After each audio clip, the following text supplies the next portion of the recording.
Hi there guys, I'm Nikhil from GreedyTech and this is a quick unboxing of Redmi Go along with some initial impressions. So guys, this is the box and this is the first phone from Redmi or Xiaomi with the Go series, and this phone will be running pure stock Android based on Android Go, that's based on Oreo, and it will be much lighter than the regular stock Android. Xiaomi has been teasing about this Redmi Go or Android Go based phone for a long time, and finally they've launched it in India at a price tag of 4,500 rupees. Now this phone will be available only in two colors, black and blue, and we have the blue color. So this is the box, and on the front it simply says Redmi Go. At the top it says India's #1 brand and MI Xiaomi. On the back side, just like with all the phones, we have the most highlighting features. It says about the processor, cameras, display and the battery life.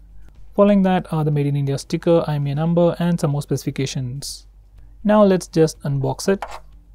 By the way guys, this phone is sold exclusively online on Flipkart, and you can also buy it on mi.com. And you can buy it offline in MI stores. And as I've said, this phone is priced at 4,500 rupees. So at the top we have just the phone itself, and let me just put that aside for now. Next we have a cardboard box with SIM card ejector and some documentation. There is no free case inside this box, so you have to buy a case separately for this phone. Going on, next we get a 5 watts power adapter. So this is a 5 volt 1 amp power adapter. So something like a 10 watt power adapter would have been better. And finally we have the micro USB charging cable, and that's all we get inside the box. Now let's come back to the phone. On the front it has this sticker with all the highlighting features: Qualcomm Snapdragon 425 processor, 8 megapixel rear and 5 megapixel front facing camera, 3000 mAh battery and a 5-inch HD display. These are the most highlighting features of this phone. Let me just peel this off. And on the back, once again, we have the usual SIM card information and IMEI numbers. By the way guys, removing these stickers will not affect your warranty, so you can remove them. Now this is how the phone looks on the back, and this is how it looks on the front. Now let's have a quick physical overview and then check out the complete specifications. On the back, this phone has a plastic back panel with a nice metallic matte finish, and it does look quite good. It's not premium, but it is very well built and doesn't feel cheap at all. Just like all the Xiaomi phones, even this phone comes with a dual Pyrolite graphite sheet underneath the back, so it does help with the heat management. Now at the top it is a single LED flash followed by an 8 megapixel rear camera with f2.0 aperture and 1.12 micron pixel size.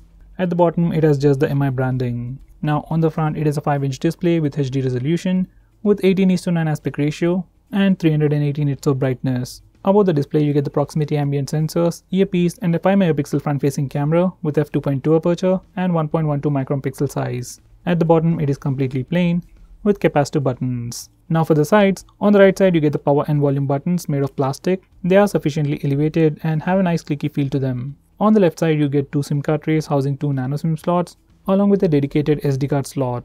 At the top it has a secondary microphone for noise cancellation and the 3.5mm audio jack. At the bottom it has a primary microphone followed by micro USB charging port and the mono speaker. Now coming to the rest of the specifications, under the hood this phone sports a Snapdragon 425 processor with Adreno 308 GPU with 1GB of RAM and 8GB of storage. It will be running pure stock Android based on Android Oreo, that's the Go edition. Finally, this phone is powered by a 3000 mAh battery. Obviously it doesn't support fast charging, instead comes with a slower 5 watts charger inside the box. Now this phone doesn't support dual 4G and there is no support for native Go LTE, but you can use 4G on SIM1, and this phone also has something called Enhanced LTE, which will allow you to use Geo on this phone without installing any third-party application. It comes with all the basic sensors including proximity and ambient sensors, but it is missing gyroscope, fingerprint scanner and infrared blaster. So guys, now let me turn it on and see what we get right out of the box. By the way guys, as this phone is running stock Android, there is no face unlock feature either, so you have to enter the password every time you want to unlock the phone. So guys, this is how the phone looks once we turn it on. This is the default launcher and it's called mini launcher, probably from Xiaomi or Google. It is a lightweight launcher which probably takes less storage and memory. Now this phone already got a new update, so let me just download that in the background. Now as this phone is running pure stock Android, you won't see all the fancy features that you can find on regular Xiaomi phones. So this is pure stock Android and this is the interface. Now this is the about page, and this phone is running Android version 8.1.0, that's Oreo right out of the box, and it has a January security patch, so that's pretty good. Now this is the camera interface. Now the camera application is from Xiaomi, so this is the regular interface we have seen on all the Xiaomi phones. You can swipe left or right to change between different modes. You also get auto HDR right out of the box, so that's great. We can record video at a maximum of 1080p at 30 fps using the rear camera. Obviously there is no 60 fps or 4K, and there is no electronic image stabilization as well. Now this is the interface for the front facing camera, and just from initial impressions I can see that front camera has issues with exposure control, so not that impressive. This is a video recording, and we can record video in 1080p resolution even using the front camera. Once again, there is no electronic image stabilization, and that's all we get. There is no portrait mode, there is no portrait selfie mode on this phone. Now let me just try to take a few pictures. Capturing speed seems to be good, and even the color reproduction is pretty good. Now these are some more sample shots taken using the front and rear cameras.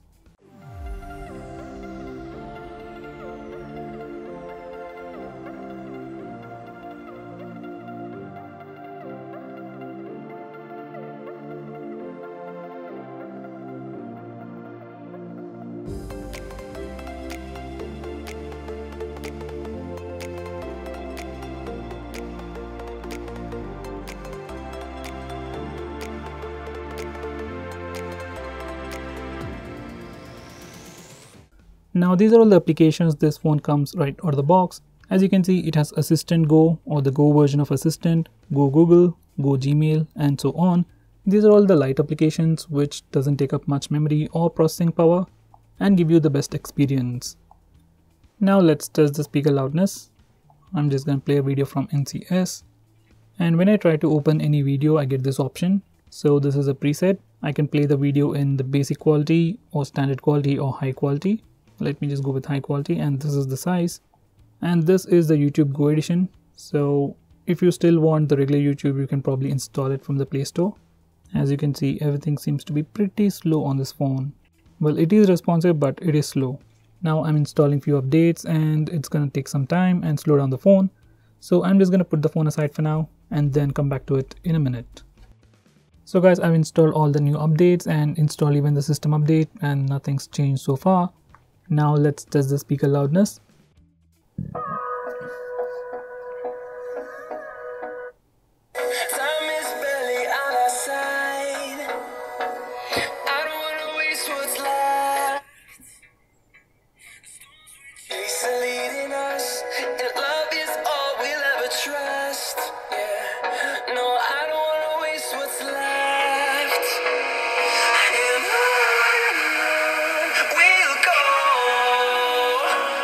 Now as you can see, it's a YouTube Go application, so the interface is much different from regular YouTube application, and when I try to download YouTube from Play Store, it simply didn't show up. So if you want to use YouTube, this is the only YouTube application that we have, and it seems like it's trying to download the video.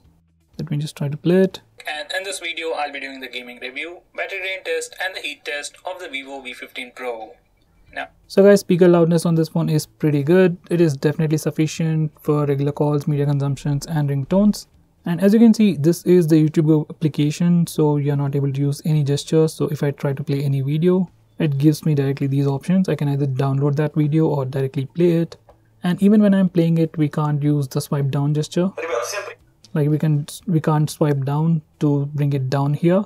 But while watching the video, we can still do the double tap gesture and it works. So that's pretty good. Now I tried to install the regular YouTube application from the Play Store, but it simply didn't show up. So here we go once again. So we get all these YouTube apps, but the regular YouTube application is simply not available. So on the phones running Android Go, we can't install the regular applications, which are quite heavy. Now as this is pure stock Android, it doesn't have any face unlock feature, and it doesn't even have trusted face feature that we can find on pure stock Android phones. So that's another letdown. So we can unlock this phone only in one way, that's by entering the password. And there we go. Now let's check the SIM card tray settings. As I've said, you can only use VoLTE SIM or a 4G SIM on the SIM card 1. That's the first SIM card tray. And for the secondary SIM, it'll automatically switch to 3G or 2G. Now to check SIM card settings, go to network and internet. Now select mobile networks. From here you can change all these settings. Only SIM 1 supports 4G, so I've inserted my GeoSIM into the first SIM, that's over here. And we get this option that says enhanced 4G LTE mode. So this is a software version of LTE. So once you enable it, we can use the GeoSIM on this phone without installing any third-party application. Now before I conclude, these are the Antutu and Geekbench scores.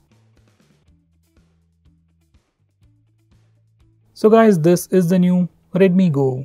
Well, it's like a 2-3 year old phone launched at a very aggressive price.